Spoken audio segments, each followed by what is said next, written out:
गुरुवार व्रत की पूरी कथा जिसे सुनने से मिलेगी देव बृहस्पति की कृपा। देव गुरु बृहस्पति को बुद्धि और शिक्षा का कारक माना जाता है।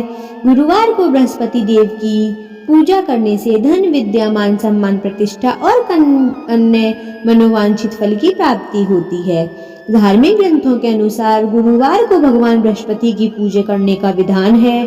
गुरुवार के दिन व्रत और कथा सुनने से घर परिवार में सुख समृद्धि बनी रहती है। तो आइए जानते हैं गुरुवार की व्रत कथा के बारे में। गुरुवार की व्रत कथा कुछ इस प्रकार है। राधे राधे दोस्तों, बहुत बहुत स्वागत है आपका हमारे चैनल भक्ति का सार में। तो आइए हम सुनते हैं आज गुरुवार की व्रत कथा के महत्व के बारे में। कथा के अनुसार प्राचीन काल की बात है। किसी राज्य में एक बड़ा प्रतापी और दानी राजा राज करता था। वह हर गुरुवार को व्रत रखकर दीन दुखियों की मदद करके पुण्य प्राप्त करता था। परंतु ये बात उसकी रानी को अच्छी नहीं लगती थी। वह ना तो व्रत करती थी और ना ही दान पुण्यों में विश्वास रखती थी।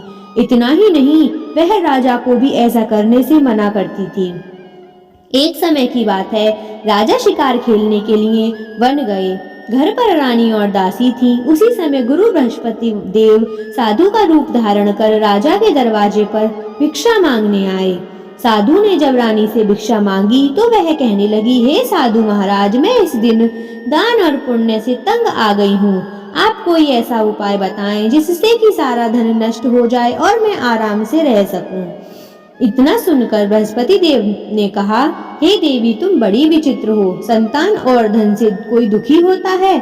अगर अधिक धन है तो इसे शुभ कार्यों में लगाओ। कुंवारी कन्याओं का विवाह कराओ। विद्यालय और बाग बगीचे का निर्माण करवाओ, जिससे तुम्हारे दोनों लोग सुधरें। परंतु साधु की इन बातों से रानी को खुशी नहीं हुई। उसने कहा कि मुझे ऐसे धन की आवश्यकता नहीं है जिसे मैं दान दूं और जिसे संभालने में मेरा सारा समय नष्ट हो जाए। तब साधु ने कहा, अगर तुम्हारी ऐसी इच्छा है तो मैं जैसा तुम्हें बताता हूँ तुम वैसा ही करना।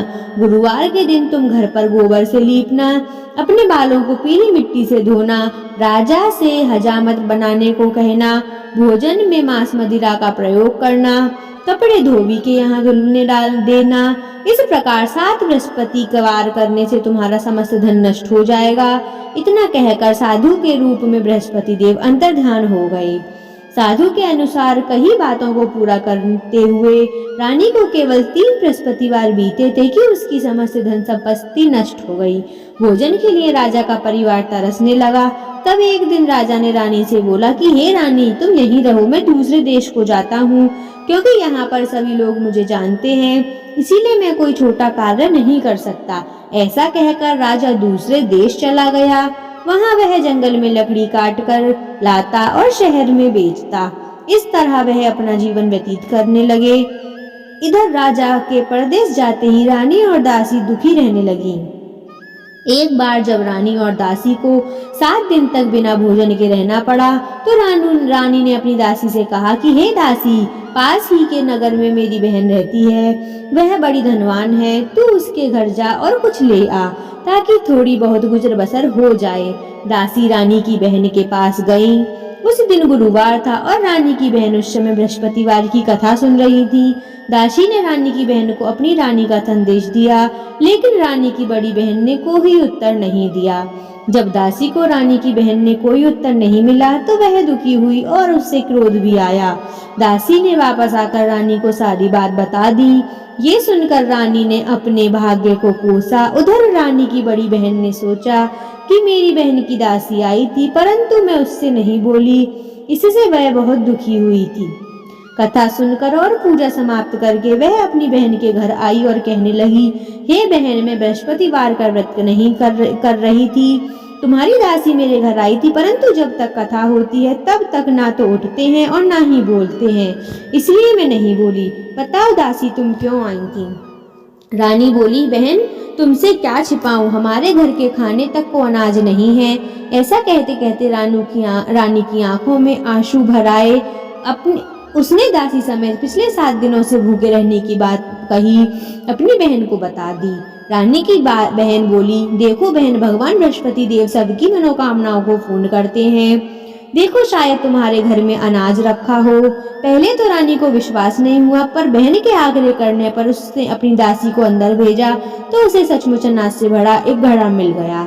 यह देखकर दासी बड़ी हैरान हुई। दासी रानी के कहने लगी, हे रानी, जब हम आपको भोजन नहीं मिलता तो हम व्रत ही तो करते हैं, इसीलिए क्यों ना इनसे व्रत और कथा की विधि पूछ ही ली जाए ताकि हम भी व्रत कर सकें। तब रानी ने अपनी बहन से बृहस्पतिवार व्रत के बारे में पूछा। उसकी बहन ने बृहस्पतिवार के व्रत के चने की दाल मुनक्के केले की जड़ में अर्पित करें और दीपक जलाएं, व्रत तथा कथा और पीला भोजन ही करें। इससे बृहस्पति देव और भगवान विष्णु प्रसन्न होते हैं। व्रत और पूजा की विधि बताकर रानी की बहन अपने घर को लौट गई। 7 दिन के बाद जब गुरुवार आया तो रानी और दासी ने व्रत रखा। वह घुड़साल में जाकर चना और गुड़ लेकर आई, फिर उससे केले की जड़ तथा विष्णु भगवान की पूजा की। अब पीला भोजन की चिंता को लेकर दोनों बहुत दुखी हुई, लेकिन उन्होंने व्रत रखा था इसलिए बृहस्पति देव उनसे प्रसन्न थे। वह एक साधारण व्यक्ति का रूप धारण कर दो थैलों में पीला भोजन दासी को दे गए। भोजन पाकर दासी बहुत प्रसन्न हुई और फिर रानी के साथ मिलकर भोजन ग्रहण किया। उसके बाद वह सभी गुरुवार को व्रत और पूजा करने लगी। बृहस्पति देव की कृपा से उनके पास फिर से धन संपत्ति आ गई, परंतु रानी फिर से पहले की तरह आलस्य करने लगी। तब दासी बोली, देखो रानी, तुम पहले से भी इस प्रकार आलस्य करती थी, तुम्हें धन रखने में कष्ट होता था, इस कारण सभी धन नष्ट हो गया, और अब जब देव बृहस्पति की कृपा से धन मिला है तो तुम्हें फिर से आलस्य होने लगा है।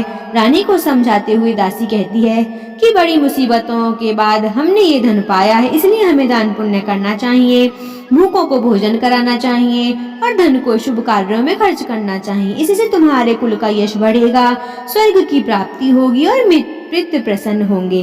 दासी की बात मानकर रानी अपना धन शुभ कार्यों में खर्च करने लगी। इससे पूरे नगर में उसका यश बढ़ने लगा।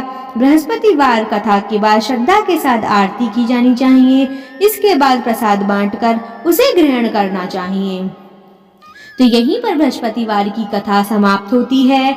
जैसे जैसे उस औरत को, उस रानी को सद्बुद्धि देकर धनवान बनाया बृहस्पति जी ने, विष्णु भगवान ने, उसी तरह सभी पे अपनी कृपा बनाए रखें और सभी की मनोकामनाओं को पूर्ण करें। आरती को सुनने के लिए हमारी दूसरी वीडियो को आप देख सकते हैं। आरती की वीडियो हमारे चैनल पे अपलोडेड है, आप उससे जाकर आरती सुन सकते हैं और अपने व्रत को, अपने उपवास को और इस कथा को संपूर्ण कर सकते हैं।